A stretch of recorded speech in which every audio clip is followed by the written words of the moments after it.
And you were listening to Season 6 of the award-winning Christian Outdoors podcast with your host, Pete Rogers. All right, everyone, as I said in the introduction, today we have with us the faithful sportsman, Mr. Al Quackenbush. So, Al, thank you for joining us here on Christian Outdoors podcast. Why don't you start by telling the audience about yourself? Well, thanks for having me.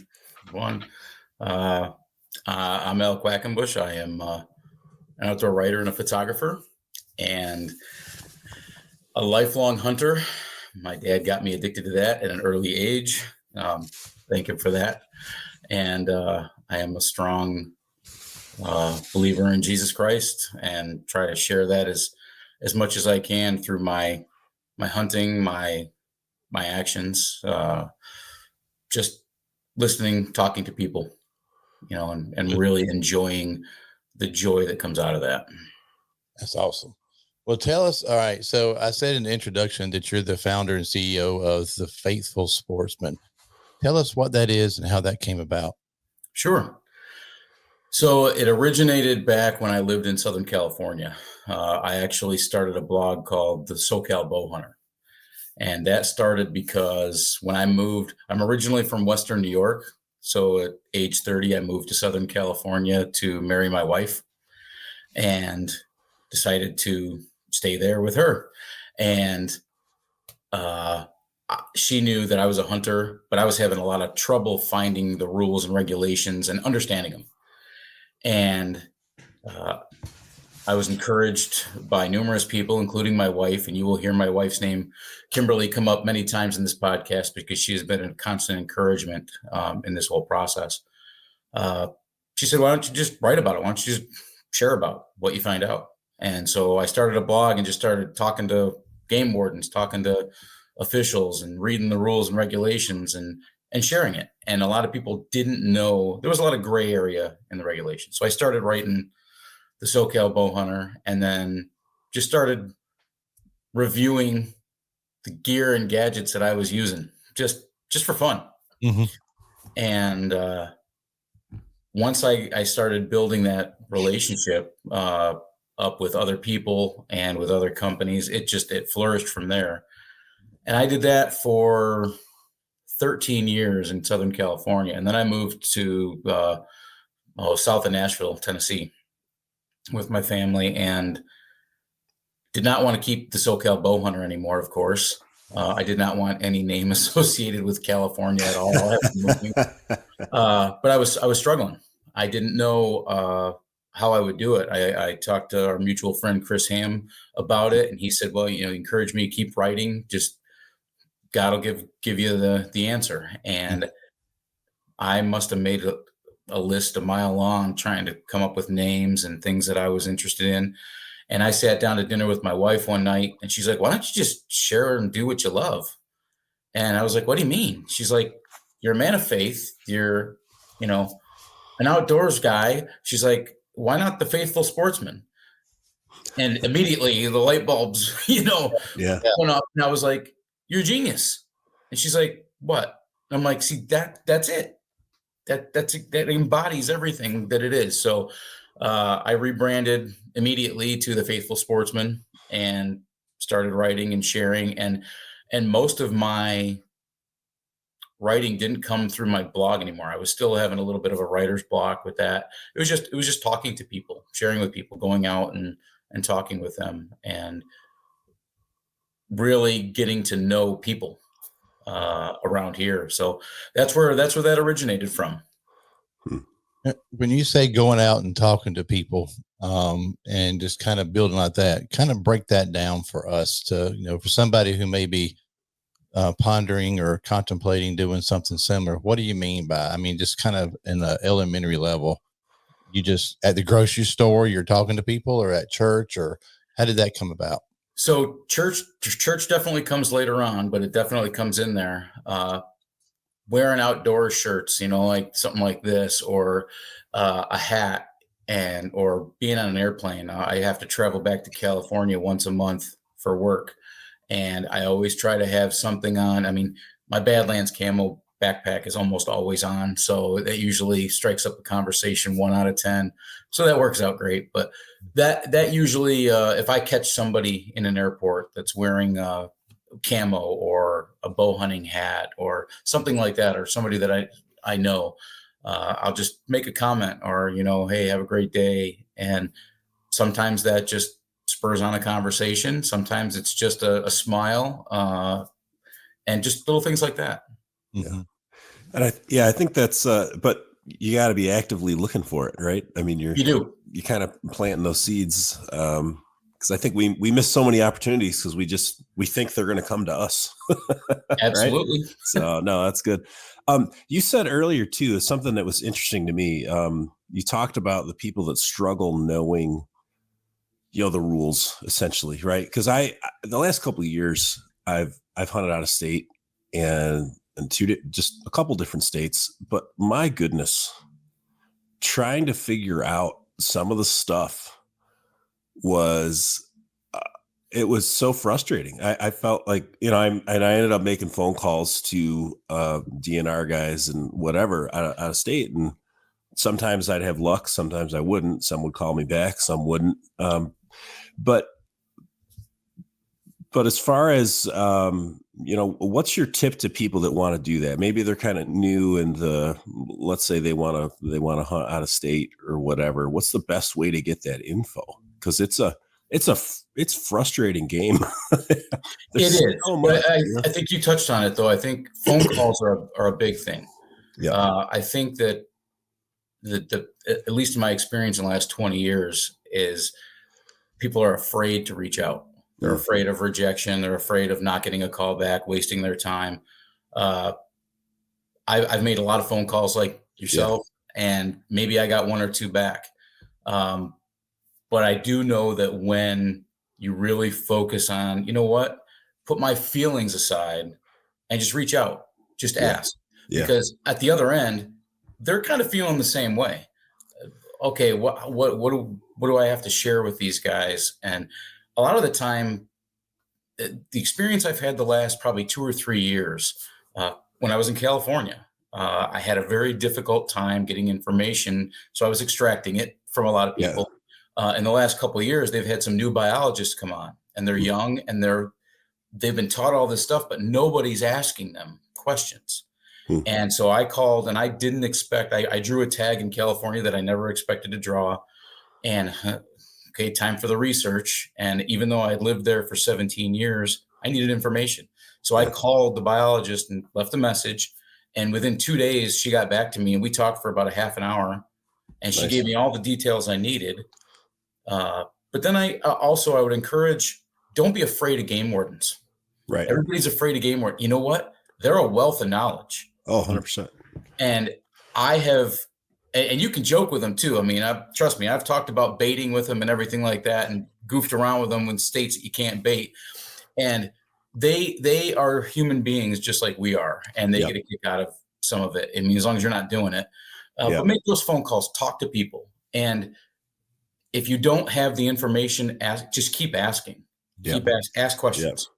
Yeah. Because some of the literature they put online, it's like it's just nothing. You got nothing. I mean, there's so much. In some states, it's by county. Some it's by hunting unit. Some it's early season, late season with dogs, whatever it is. It's like, and it's just overwhelming. And my thing is, I'm like, if I'm going to drive that far, I want to be legal. Yeah, absolutely. I'm like, before you get there. I want to know. And that's what I found. The game wardens I've talked to, they appreciate people that are trying to do it right, that don't have all the info, to say, hey, I don't know, but I want to do it right. I mean, they seem to want to answer those questions. So yeah. And I'll tag onto that and say this too, is find people, from my experience, find people that have been to that unit or that area. Yeah. Now, sometimes if they go hunt it all the time, they may not want to share it, but the area that I hunted in California, I'm probably not going to draw that tag again. And was I successful? No, I had a great time camping and talking to game wardens. But I learned a ton of experience by going there, and hey, I'm happy to share everything because there were a lot of mistakes made, and I don't want a lot of people to really run into that again. And there was a great, and I did, and I, boy, now it just kind of hit me. I didn't even write the full story up on it, but those kinds of things really, really matter. And they can be very helpful. Just share your experience so that they don't have to go through the same thing. Yeah. Yeah. And one, because I live in South Carolina, John lives in upstate New York. So, but one of the things I see here in South Carolina, we have 4 game zone, but you buy a license, it's good for the whole state. And if you buy one in Wyoming, it's for a very specific animal in a very specific zone. And that is foreign to a lot of people who may be in states like mine here in South Carolina, that is a statewide license. That, what do you mean I can't go hunt over here? No, you bought this license for zone 138B, and you can only hunt in 138B. It took me 8 years to draw it, and it was the desert. And it was not a good experience, but I had a great time. But if you don't know that when you go, and when you finally draw your tag and you say, well, now you got to pick a zone. Well, right. Yeah. That's how it is with our doe tags up here. Yeah. I mean, how do you even know where to start unless you know? And of course, states like Wyoming have as we said, a plethora of information, and trying to break it all down and say, okay, well, here's hunter success here. Here's number of man hours spent pursuing. Well, a lot of that is not broken down, non-resident versus resident, right? If it says that has a 27% success rate, you think, well, that's not bad. But then you go out there and realize that, well, why am I the only one here? because all the locals know you don't put in for 127 feet, you put in for another one. But it can be very, very overwhelming. And that's where I want to say to the listener is, and I think Al just made a good point about it, is it's not always about just punching a tag. It's about the entire experience. It's about the entire experience. It really is. So what does Faithful Sportsman do specifically? That's who you are. That's how it came about. So what is their mission, and what are they, and what is the Faithful Sportsman actually doing? My mission is just to listen to the Holy Spirit and share all that I have about hunting with anybody that's willing to listen or has questions. And if they have questions about their faith, even though I'm a storyteller and I love to share my adventures and reviews, my biggest mission that I believe that's been on my shoulders since I started this is to listen, to be an ear for people. You'll find that, anytime I'm talking with people about hunting, I'm listening to their story. A lot of the time that's all they want. And then usually there's a way for me to mention Jesus Christ or my faith. A lot of people already know it. A lot of people know that my faith is out there. I'm not going to hide it, and I never have.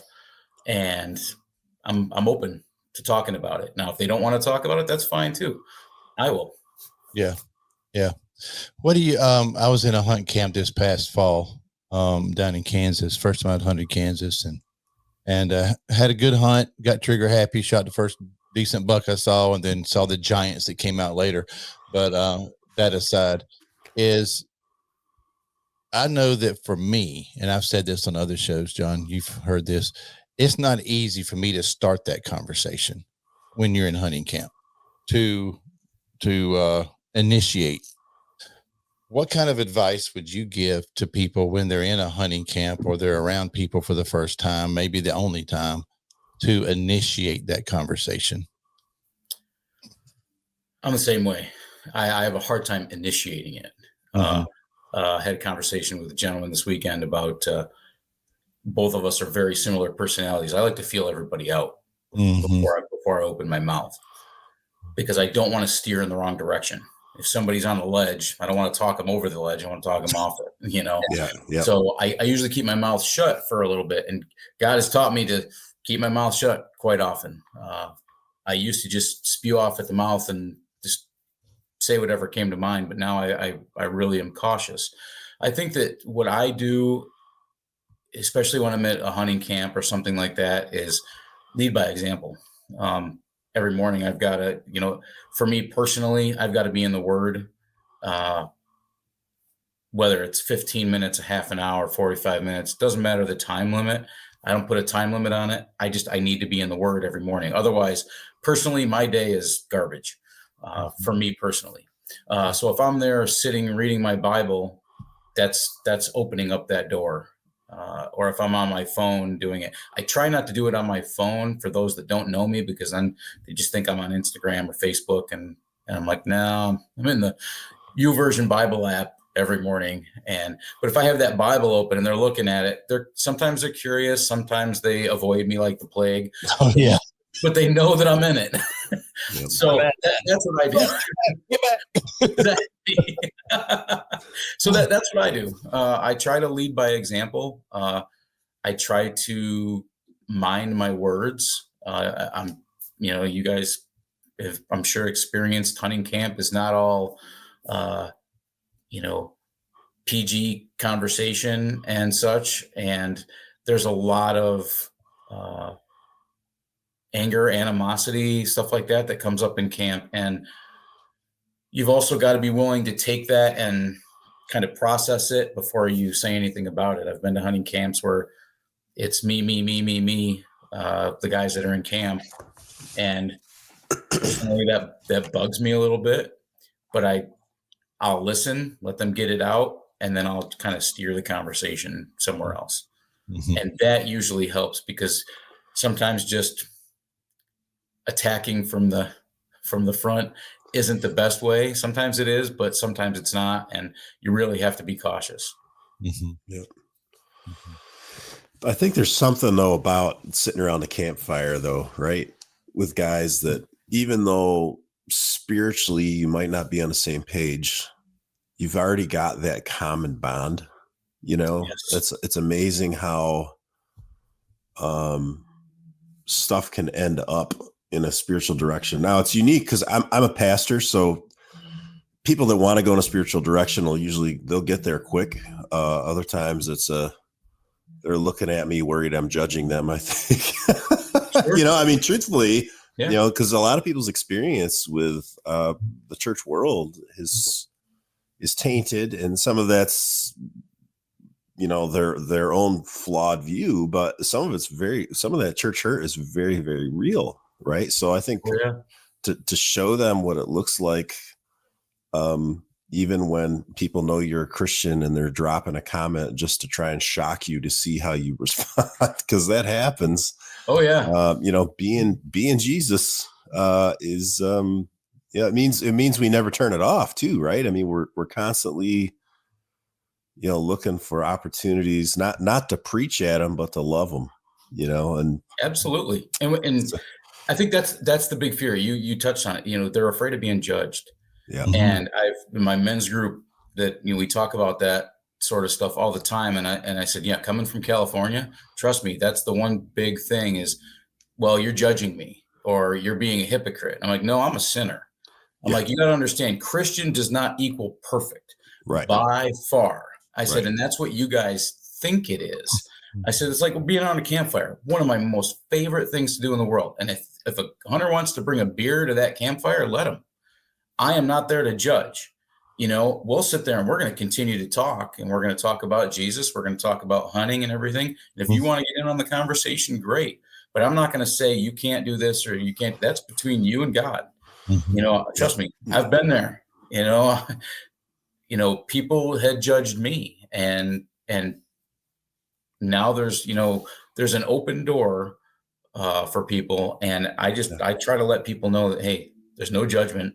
Yeah, it's difficult, and people are going to say things. Somebody said something over the yesterday when Chris and I were together, and at first when you look, it was a comment somebody made on Facebook, and I immediately it was had a picture of me, and I just kind of looked at everybody and I was like, I'm so offended. And I kind of joked about it. And I was like, you see, those things don't bother me anymore. Yeah. I'm like, why? Because it's the keyboard cowboys and stuff like that. Yeah. It's when you get them from behind their computer and you get face to face and they learn who you really are. Yep. You can be anybody you want on a computer. That's right. Mm-hmm. I mean, you're a writer, Yes. we could write about anything and people would believe it. But it may not be the truth. Well, trust me, you meet me face to face, you're going to get the truth. Yeah. Wait a minute, if it's on the internet, it's not the truth. well, for us it is. I was going to say. Yeah, it's anything we say. Yeah. Now, I heard someone say not that long ago that a Christian should be the least offended person out there.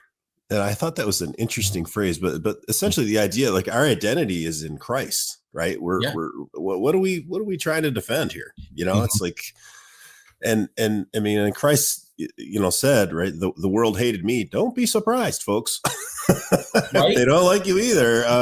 And the follow up to that too is on the judgment thing. 1 Corinthians chapter 5 was a huge in my mind, as far as I saw those who don't know Jesus and those who know Jesus, is the Apostle Paul essentially was like, hey, your brothers in Christ, if they tell you they're a Christian, hold them to a high standard. Right. But those who are on the outside that don't know Jesus, don't expect them to act like they know Jesus, right? Just love them. He said, when I told you not to associate with swindlers or what, and he makes a list, he says, I was talking about people in the church, not people outside the church. And I was like, man, and so I remember studying that, and it really convicted me that, so often the church world, we're known for what we're against rather than what we're for. And it's like, no, he's saying have a high standard, expect Pete to live like he's a Christian, expect Al to live like a Christian. Don't expect your neighbor that doesn't know Jesus to live like Jesus. Mm-hmm. So live like Jesus in front of them. Right. So I'm a pastor. Sorry, I'm getting preachy, but no, I know you're a pastor, and see, I appreciate it. And these are those are the kinds of things that it's profound, and when you think about that, and I think it's something that has to be done. Chris and I have talked about it. I've got other brothers in the Christ too that I've told them, listen, hold me accountable. And they're like, yeah, but we don't want to come across as being, preachy or judgy. I'm like, I don't see it that way. If I'm not doing something right, please let me know. If it's something that you're like, you just don't agree with, that's one thing. But if you see me, do something, which I really try not to do, but we all make mistakes, please hold me accountable. Chris has done that, for me. I've done that for him. And it's very rare, but it's those things that help steer you back on that narrow path. Yeah. But we're supposed to do that. Right. And as men who are trying to follow God and try to follow what Christ teaches, if we don't hold each other accountable, then we're not really being honest in our faith to God or to our friendship. Yeah. Right. Because we're supposed to do that. And don't get me wrong, listeners, that is a very uncomfortable conversation. Yeah, sure is.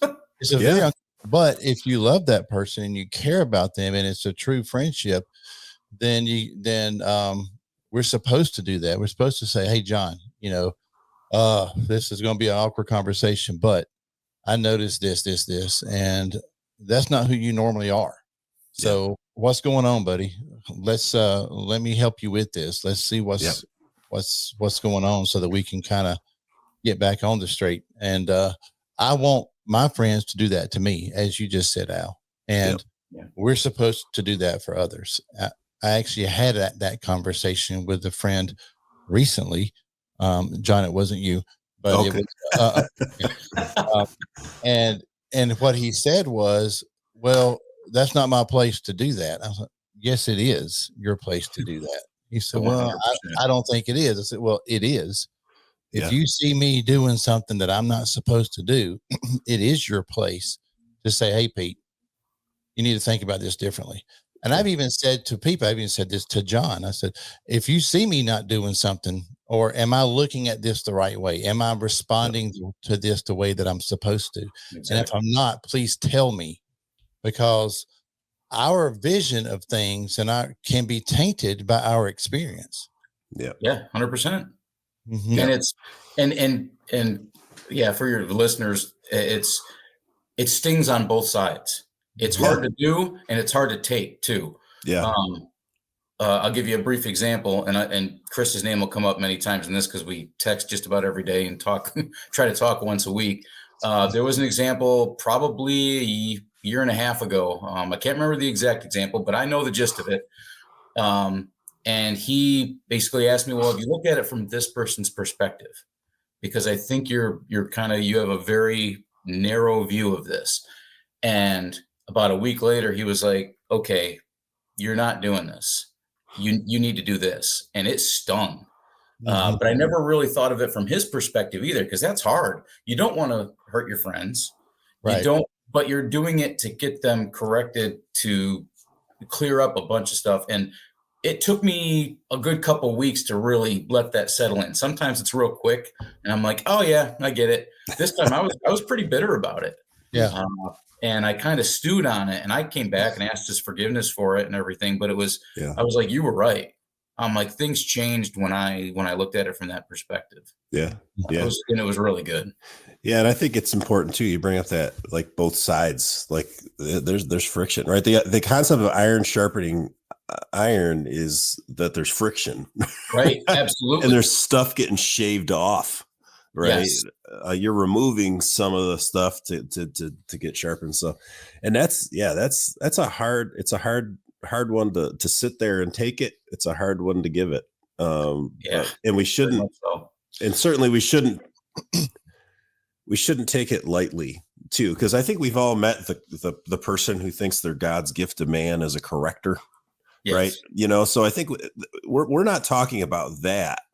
We're talking about, man,Ale's one of my best friends and I love Ale, and I'm fearful that if he continues down this path, he's going to hinder his relationship with Christ, his relationship with his wife, his effectiveness as a brother who wants to share the gospel, whatever it is. I mean, so it's not about, hey, I just want you to understand my opinion. It's not about me being right. It's about me wanting Ale to be right, and Ale to be healthy and effective as a Christian. And I think that's a much different perspective because it's rooted out of love, not out of judgment too. Exactly. That's the thing. It's out of love. And if you've got a family, if you've got a wife, if you've got kids, I mean, and that was the thing is when Chris and I were talking about it, he knows I've got a wife, I've got kids, and they look to me as much as I look to them. Yeah. And being the head of the house, it's like, okay, if I'm not being that man, that can lead to, the house being in shambles. Mm-hmm. And it was leading that way very quickly. And it was just something very, very simple. But it was one of those very difficult things you have to really, sometimes you can change quickly. Sometimes you can get it and okay. It's like a Lego. It snaps together pretty quick. Sometimes you can't get that right piece and you're just trying to force it in there, and you have to wait and you have to pray on it. And that was the other thing too, is having to wait on the Holy Spirit to kind of correct me. Even though I knew what I needed to change, I couldn't do it on my own. We joke all the time about being Mr. Fix-It. We men are programmed to fix things. And there are things you can't fix. Only God can fix. And that was a really big ask of me. I like to fix things myself. I like to do it myself. And I pride myself on that. Well, the pride got in the way. Yeah. Yeah. You made a comment that I had a conversation with a friend earlier this morning about being patient and waiting on God, as you just said. Sometimes you got to wait on the Holy Spirit to guide you. And I think in our Western mentality, is what I said to this person is we want it now. And also in this new, the social media, instant gratification world that we live in, we want it now. We want it now. And the Bible is full of God saying, be patient, be still and know, those things. Wait, those who wait on the Lord will renew their strength. So we have to wait. And that can be very difficult when we have this stuff hanging over us of, I've got to have an answer, we think, right now. Right. But there's very few times in life that we can't just take a breath. I mean, if we got to do CPR on somebody, you can't just take a breath and God show me how to do CPR. No, you got to start doing CPR. Right. Yeah.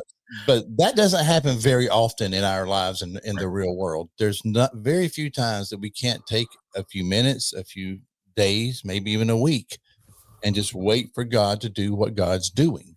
And because God, Will Primos on our show said this very well. John, you may remember this when he said, God knows what we need and he knows when we need it. Yep. Now we have to wait on him to make it happen. And I was like, that was such a good word for me at that time. Yeah. All right. God knows what I need. He knows when I need it. He knows that these things are happening in my life. So let me just wait on God. And when you do, it's like, whoa, he's, that old saying, he's always on time. Yeah. Yeah. Yeah. And I think piggyback off that, Pete, like, I think we downplay what can happen during the waiting too, right? Like if I'm waiting to go on a hunt, I'm preparing for the hunt. I'm preparing because I want to be successful. And if I'm waiting on the Lord, right, how am I preparing my heart, my mind, my thoughts, my words, Yeah. I think good word. Yeah. Think about how much work goes into preparing for a hunt. Yeah. I mean, I thrive. The hunt itself is great, but my passion is the preparing part. I love putting everything together, getting everything perfect. And it's never perfect. Well, let me swap this. I've got too much gear. And I mean, it's months of preparation for maybe 2 days.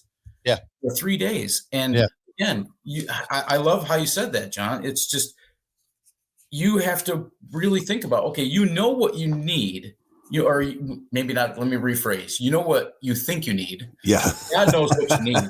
But you're praying right. for this instance. You need help with whatever.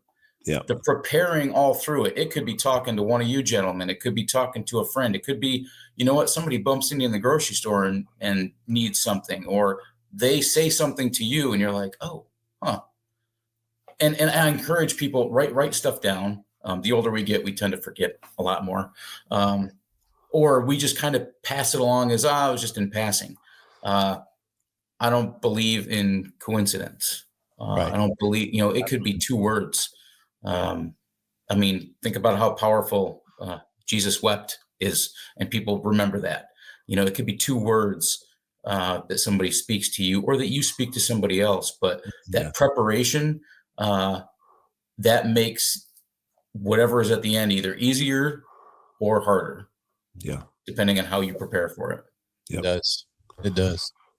So Al, this is maybe a good time to go ahead and transition to the other part of the show that we talked about earlier. Is what would you mind sharing with the listeners your faith journey? And the way I'd like to kick that off is, did you grow up going to church, or how did you evolve into that moment when you realized that Christ died for you, and then how has that impacted you going forward? Sure. I will start off with it's a joke, but it's not a joke. But I tell this to a lot of people, and those that know me have heard it probably a dozen times, so I apologize to them. But basically, I'm not going to listen to your show anyway, so you're good. There we go. There's a flood coming, and it's on the news. The flood's coming, and there's a gentleman that does not want to leave his house. He's like, I'm staying here no matter what. And 4x4 comes driving by and says, hey man, you got to get in. The flood waters are coming. He's like, no, I'm good. God's going to save me. And the water rises up 6 feet, and a boat comes by, and they're like, hey man, you got to get in the boat. You're going to drown. Nope. God's going to save me. Water comes up over the house, and he's floating in the water. Helicopter comes over. They've got a rope. Climb on. Nope. God's going to save me. And the guy drowns, and he dies. And he gets to pearly gates, and he says, God, why didn't you save me? He said, I sent you a truck, a boat, and a helicopter. What more do you want? And that's how I relate my testimony. Yeah. I was blessed. When I was 7 years old, my parents divorced. And I remember a lot of when I was 3 to 7 years old. And it wasn't hard for me, but I knew it was hard for my mom. And so the neighbor down the street actually came and invited us to church. As far as I remember, before age 7, I don't remember ever going to church. So we started going to church, and that's how I was introduced to God. And we started going to church. I fell in love with going to church every Sunday. I think when I was young, it was more about the baseball afterwards with my friends, because we actually met in a congregation hall, and they also had basketball hoops in there. So as soon as everything was over and everybody was fellowshipping, I had my basketball in mom's car, and we were playing. So fast forward, probably till I was about 13, 14, I really started getting into the word with a couple of my friends, the pastor's son of the church, and I became good friends. And he was very similar to some of my other friends, keeping me accountable and really trying to get me into the word. And I'm a good student, but I don't like to memorize scripture. I can remember certain things, but I'm terrible about reciting scripture. It's something I'm still working on to this day. Same. But it's there are certain ones that we remember, and they have an impact. Well, fast forward again till I started really trying to be a man of God in my teens, and I got baptized at 16. From 16 to 18, I was on fire for Jesus.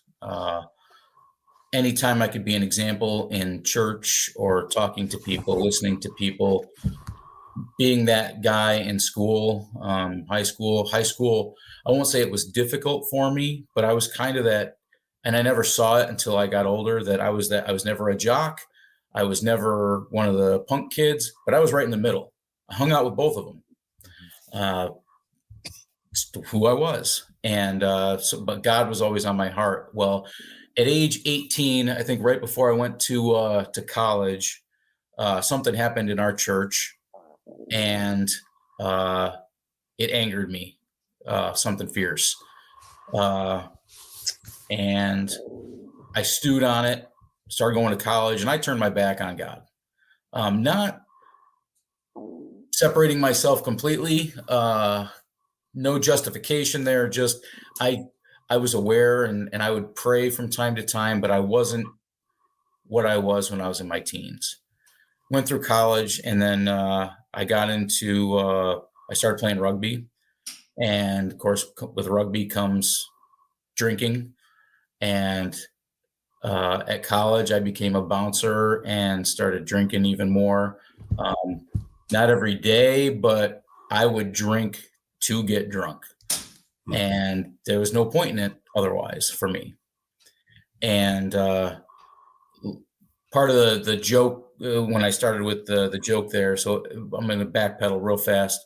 So when I was 10 years old, my mom and I were putting in storm windows on our porch, and she was inside holding the storm window. I was outside, and the window fell and shattered over my head. And of course, being a mom, I mean, as parents, you guys can understand, it's like she came running out there frantic, thinking I was going to be covered in blood. I'll be honest, at 10 years old, I thought I refused to open my eyes. I thought I was going to be bleeding. And she's looking me over, and she, I'll never forget the look on her face. I didn't have a scratch on me.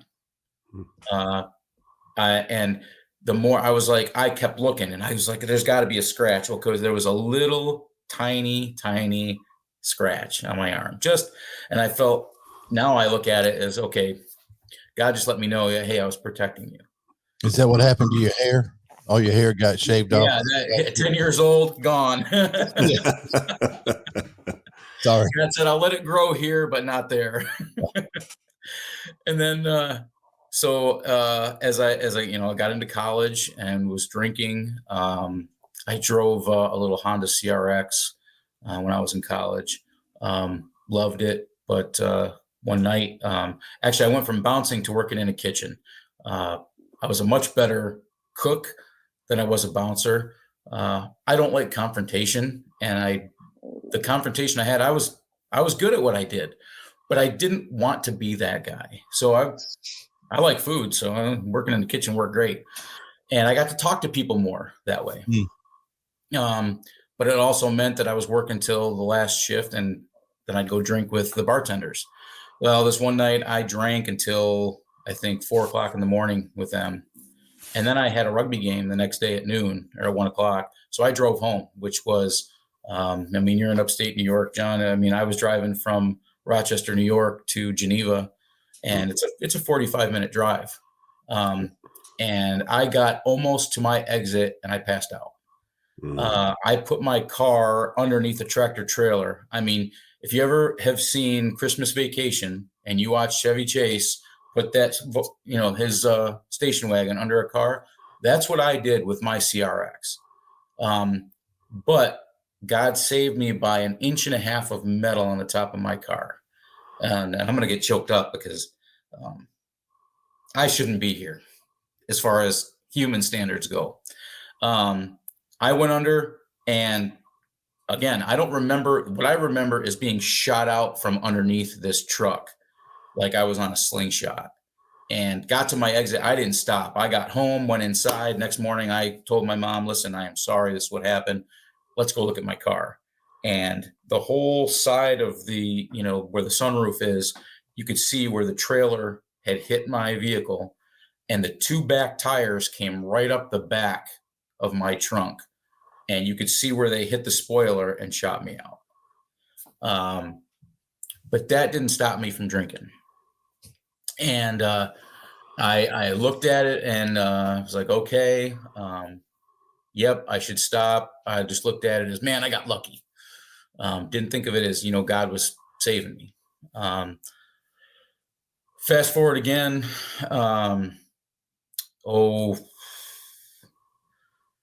There was another instance with rugby, and rugby was great. I loved my rugby days. I just don't like looking back and seeing all my drinking during that. I have no problem with having a glass of bourbon every once in a while or a glass of wine, but I hardly ever do it anymore. But at that time, it was not about, it was about just getting drunk. And so there was one instance where my boss at this bar was deaf. Completely deaf. So I had to learn sign language, and it was very rough, very choppy sign language, but he came with me to our big party of the year. And we both, I don't know how much he had. I downed at least 21 beers in about 4 hours. Wow.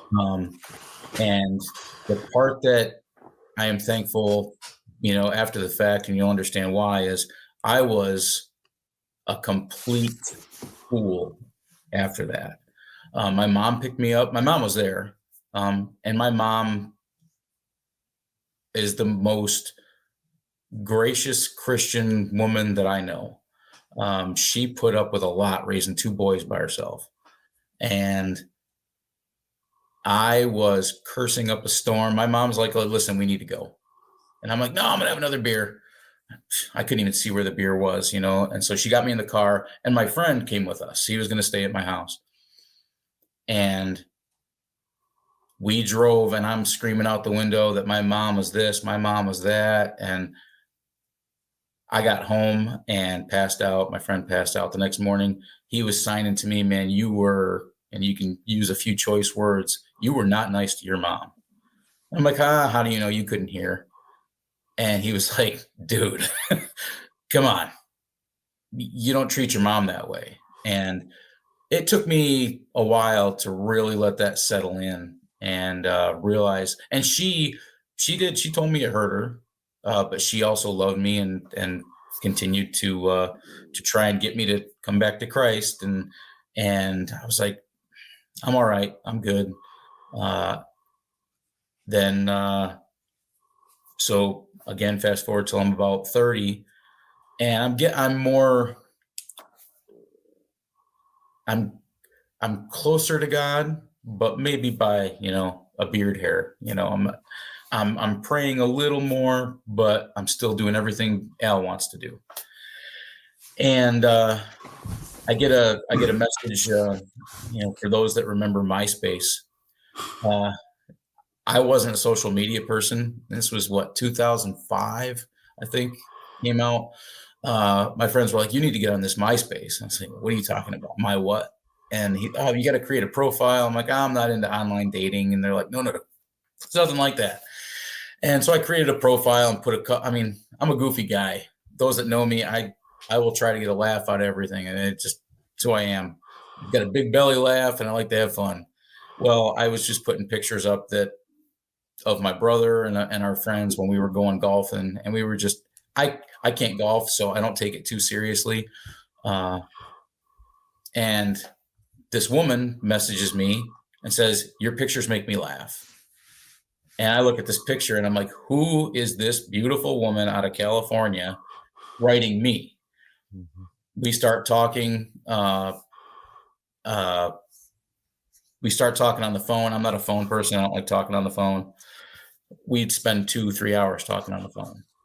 And, probably the first week we were talking, the first thing that came up is, are you a believer? And she said, yeah. Are you? And I said, yeah, I am.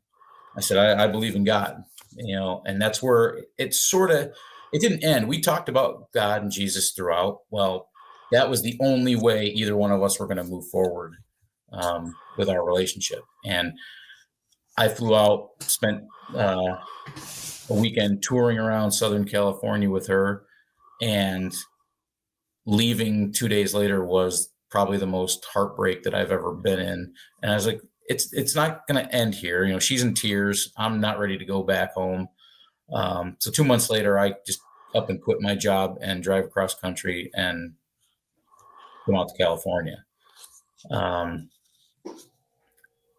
We get married a year later, have a daughter, and life is great. And my wife is a big fan of country concerts, concerts in general. I am not.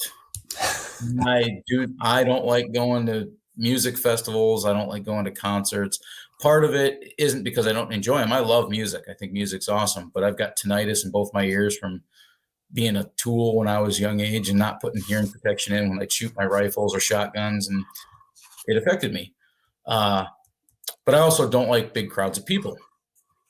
Just not my thing. I think I know I get that from my dad. My mom, on the other hand, man, she loved to go talk to people. So in 2017, again, I wouldn't even consider myself one of those lukewarm Christians. I wasn't even to that stage yet. I was still a little cool. We went to the Route 91 Country Music Festival in Las Vegas, and my mother-in-law came with us and my daughter came with us. And my daughter was 8 at the time. They were staying in the hotel. They were going to do their own thing. We were going to go to the festival in the evening. So we went the first night, had a great time. Again, drank a little too much, not too much, but we drank. It was all about drinking and music. Nothing about God, nothing about Jesus. And then the second night, anyway, October 1st, 2017, was the night of the mass shooting. And we were both there. And my wife she loves to get as close as she can to the musicians. And she's done it in other concerts, tried to get up close and everything. Well, she wanted to get up close and she was not taking no for an answer. So we got up and we're about 20 feet from the stage, and just talking to people around there. Of course, you're sandwiched in, very, very comfortable. Especially when you have like large crowds, that's a very comfortable feeling, isn't it? Oh yes, large crowd, large people, lots of alcohol. You can imagine, Yeah. And shots start ringing out, and of course, to me, it sounds like fireworks. Heck, I've been around guns my whole life. I could not equate being there with guns. It was not possible. Jason Aldean was on stage, and he even stops and he talks to you could tell he's talking to his side manager, and all my friends are asking, is that gunshots? And I'm like, no, that's pyrotechnics. Well, then the second volley comes out, and my wife just looks at me. She goes, those are gunshots. I'm like, those are gunshots. We need to get down right now. And so we dropped and basically stayed there for maybe 30 seconds. It probably felt a lot longer. And And I'm like, we need to get out of here. And she's like, we need to get out of here. So we jump up, and there was a heavier woman laying there, and I could see her struggling. She couldn't get up. She was in panic and everything. So this other guy and I, without hesitation, just grabbed her, picked her up, and told her, you need to get out of here. You need to run. And as I turned, I see a woman get shot and just drop. And then I see another body drop. And I'm like, okay, just clear head. And this is where that joke comes into play, or that little story at the beginning, is God has been protecting me my whole life. And finally, it's to the culmination of, okay, are you going to wake up and see it now? When we start running out, I had a calm come over me that I cannot describe to anyone. I have no military training. I've got no first responder training. I am just a regular guy that watches a lot too much TV and listens to stories from people. And as we're running out, my wife and I are both carrying our beers in our hands with our Vortex Optics koozies. I mean, I'll never forget. She's like, what do we do with these? And I'm like, what? She's like, you paid $20 for these. I'm like, throw them. Who cares? Get rid of them. Leave them here. And I don't like to litter. So I was like, no, I don't care. And we ran behind a small little tiki bar, tin roof on it. And as we got behind it, a gentleman and his significant other girlfriend got behind it, and they're looking at me. My wife's looking at me like, we need advice. And they're like, are those gunshots? I'm like, those are gunshots. You two need to run as fast as you can out of here right now. And I'll never forget, because the guy was wearing a Dallas Cowboys jersey, and anybody from upstate New York knows can't stand the Cowboys. Yep. And I wanted to make a joke. And anybody knows me, I will put a joke on anything. And I couldn't, because I was like, this is serious. I was like, run, get out of here. My wife she wants to help everybody. And I love that about her. She will put everything aside to help somebody. Well, this woman is panicking. She's running. They had toppled over one of those 10-foot, 8-foot chain link fences, getting out of there. There was no exit by us, so people had toppled it over. And her purse had gotten stuck on the top of it. She couldn't get it out.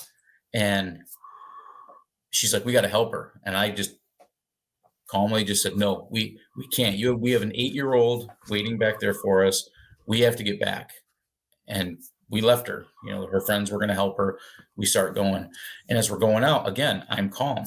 And as we take another 30 steps, there's a big guy. I don't really look at myself as being a big guy, but there's a guy that's much bigger than I am. And he's shoving his girlfriend, pushing her, yelling at her. And I grabbed him and I said, you don't need to do that. You guys need to get to safety. She doesn't need that. You don't need to be doing that. It's not helping the situation at all. He calmed down, and I just left it. I just took off. When my wife and we get behind a cop car, and there's got to be 8 or 10 people behind this cop car. Police officers panicking. Not panicking. Let me rephrase. He was probably more calm than all of us, but this is something new to him. This is a shock. And he's like, you guys cannot stand here. You need to get to safety. Go. Well, we didn't hesitate. We start running. And mind you, this is not running in Nikes. We're running in cowboy boots. And if anybody has done that, which most people probably haven't, it sucks. It hurts. You don't think about it at the time, though. We were just going.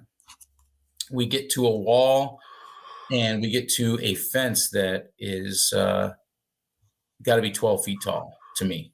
It's got spikes on the top of it. And my wife and I are looking at it like that's where we ended up. That's where we need to get over the top of this. And I was like, there's no way. I'm like, you're not going to fall on it and get a spike through your arm or something. We need to find another way out. And I look to my right, and I see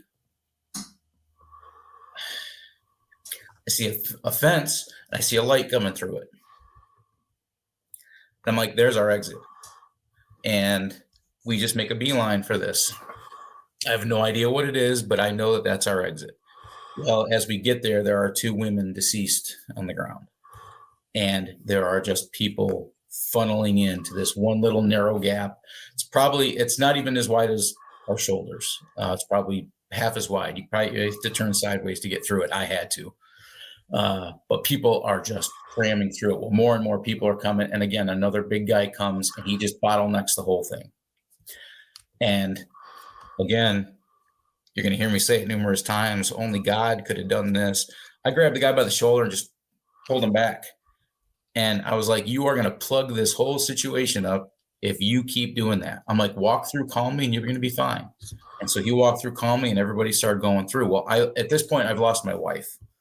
And I get through the fence and I just look and there she is right there, but she's not moving. She's standing right there. She's like, she looks down and one of the women that we had seen on the outside, Melissa Ramirez was her name.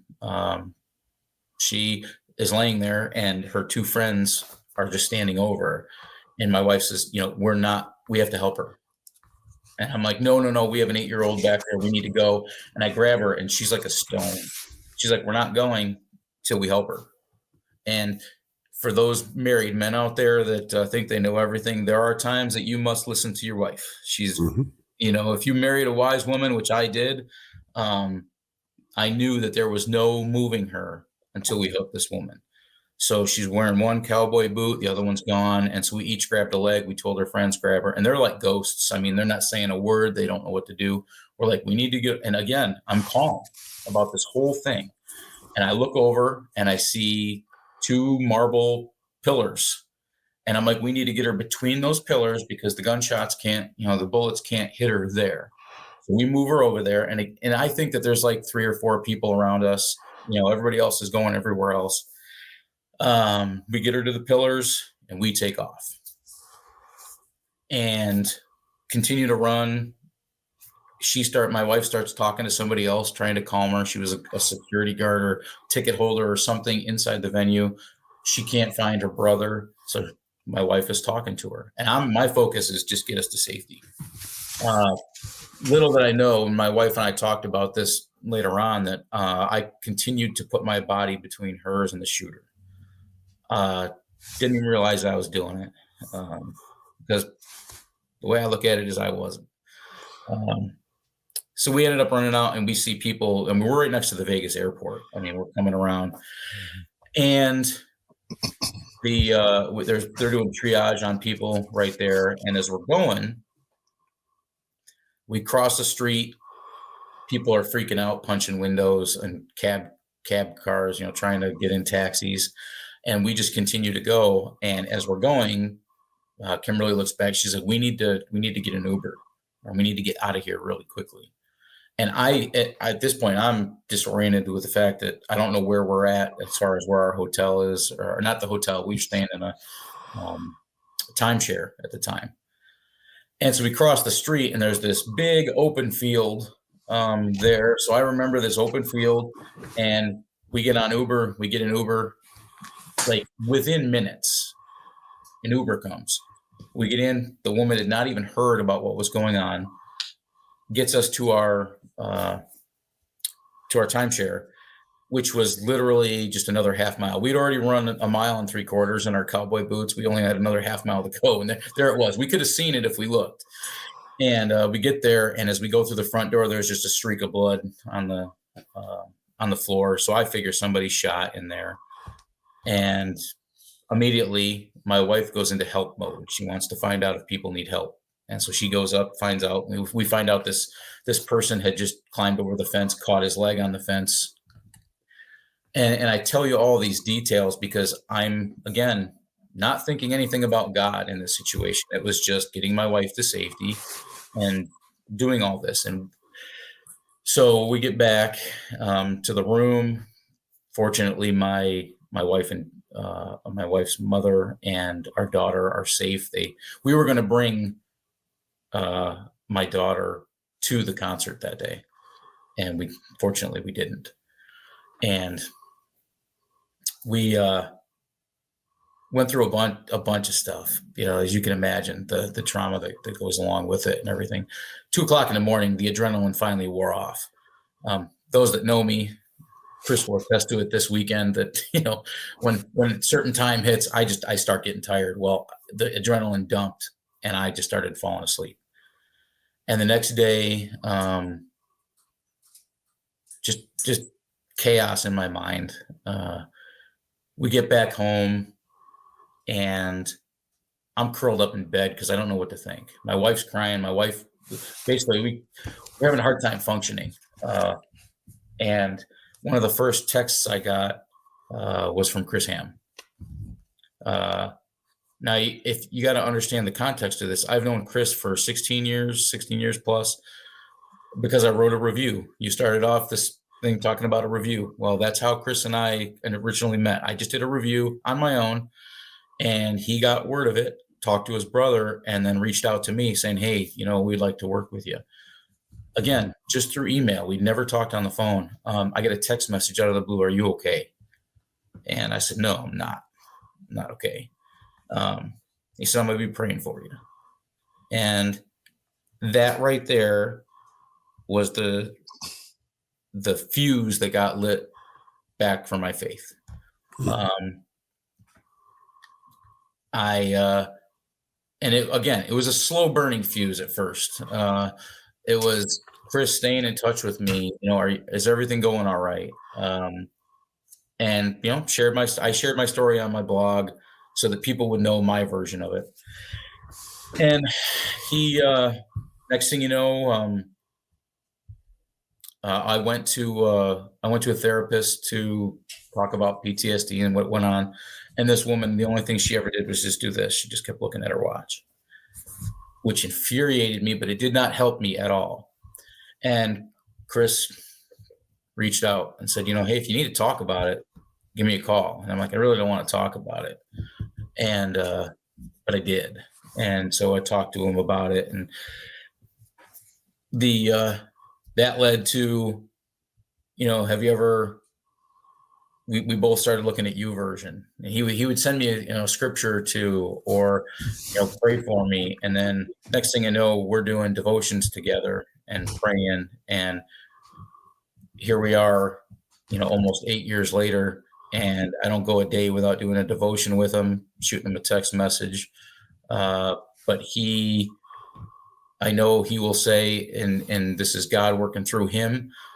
He didn't know what I needed. He just knew to reach out and shoot me a text message. Again, we know Chris is a very outgoing person, but during a traumatic situation like that, even he said, I didn't know anything about what was going on. But he reached out. And I think that was a big thing. And I think that that's one of the things we can do as brothers in Christ is if you see something, say something. Even if people say I don't need it, I don't like getting help from people. Yep.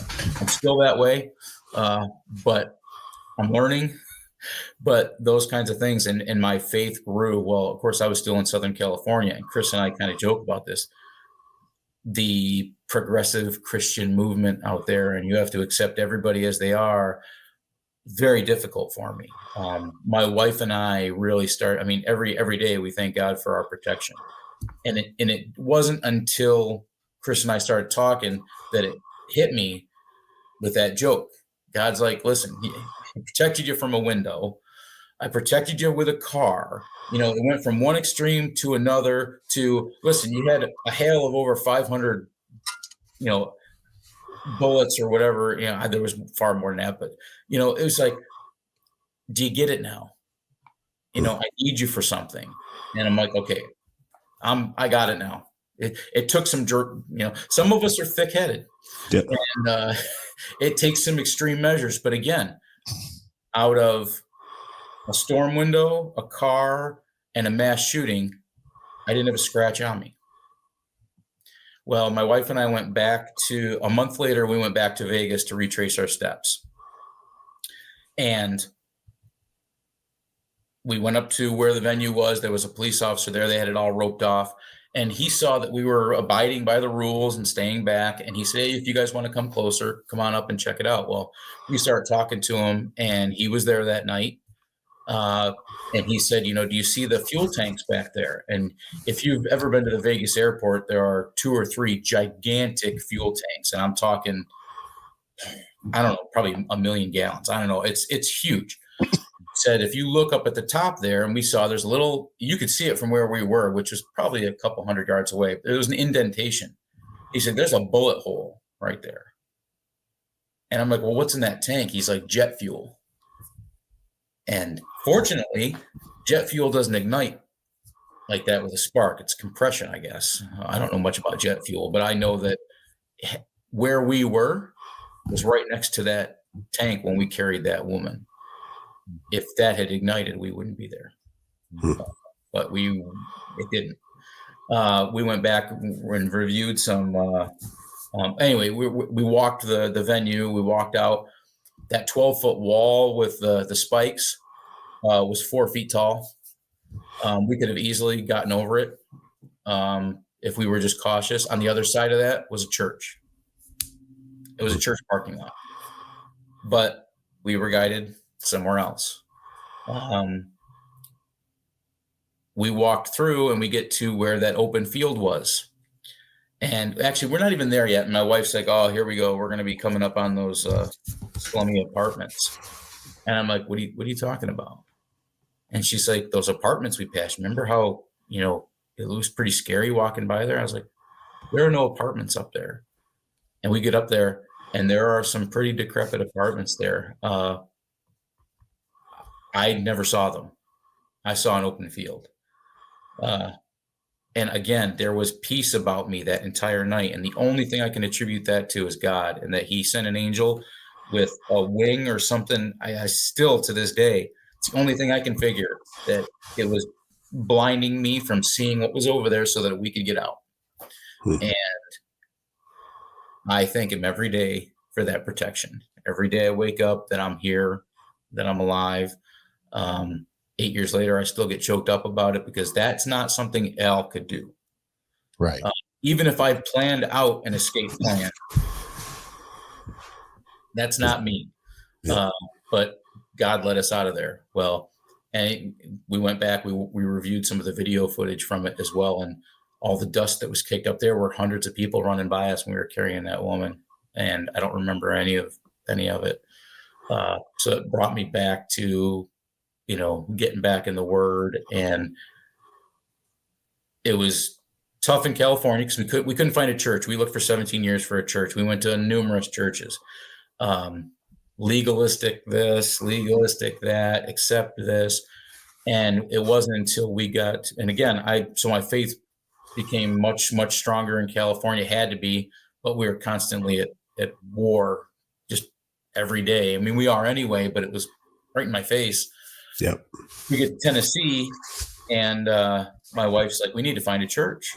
And I love my wife. She's a go-getter. And she's like, we need to find a church. So we started looking again at churches here. And there were a couple that were good, but they're pretty legalistic. She happens to find, through an influencer friend of hers, a church that's local. And she's like, hey, we should go to this church. Check it out. I'm like, that's a church? That's an AT&T building. And she's like, what do you mean? I'm like, it's got cherry pickers out front and trucks out front. It's an AT&T building. Nope, that's church. That's just an old Comcast parking lot. And that's church. So we start going to this church, and immediately the peace of this church and the people in there and the word of God was, it was like family. It was like we were welcome home. And that was back in, I believe, September of last year. Really started to grow my faith even more. It continues to grow, but that was, all of those events going up to it was awesome. And then, so my wife's always been a Christian and has always prayed, and she couldn't remember if she'd ever been baptized. So she got baptized a couple months ago. And my 16-year-old daughter's been wanting to for a while, and she just got baptized on Easter Sunday. Both of them all on their own, not with me, not pushing at all. And that's not Al. Al's a pusher, you got to do it. So that was, every day I wake up, I thank God. I am blessed beyond riches. The richest man on earth doesn't have what I have. The joy and everything I get from waking up every day and getting to praise Jesus is huge for me. Man, what a story. Thank you. Thank you for sharing that. Yeah, my pleasure. that's heavy. It is. It is. That's why God gave me these big shoulders and thick head, you know. And he had a purpose for me, you know. That's right. Yeah. Well, Al, that's thank you for sharing that. I know that can't be easy to talk about. It has to bring up some really disturbing memories. But I think for the listeners, what it shows us is as you have said, is that God has a purpose and plan for everyone. And that going back to being patient and not, it's okay if we don't know right now, but being patient and trusting God that He will show us if we can just get out of His way and let Him do what He needs to do and wants to do for us. So thank you for sharing that. Really appreciate that. We're running a little bit long here on the show, so and we have another one coming up right after yours. So we want to go ahead and wrap this up. But tell the listeners how they can find it's fatefulsportsman.com. I see. How else can they follow you and find out more about you? They can find me on Instagram at Faithful Sportsman, on Facebook. I've got my own personal page, but I've got the Faithful Sportsman over there as well. And feel free to reach out. I encourage anybody. I get very rarely do I get messages on Instagram asking about my faith or something like that. Usually it's in person, but feel free, reach right out and ask. And if you've got a question or if you've got a story to share, I'll listen. And you have a contact page on your website too that they can fill out and has phone number or have email addresses and all that kind of stuff. So if you want to reach out to them, you can do it right there on the Faithful Sportsman, or not but faithfulsportsman.com, and just go to the contact page there. And there's also links there to all of his social media outlets as well. Yeah. Al Quackenbush. I will respond. Yes. That's one thing. I will respond. Thank you so much for joining us here on Christian Outdoors, buddy. Thank you, Al. Thanks for having me.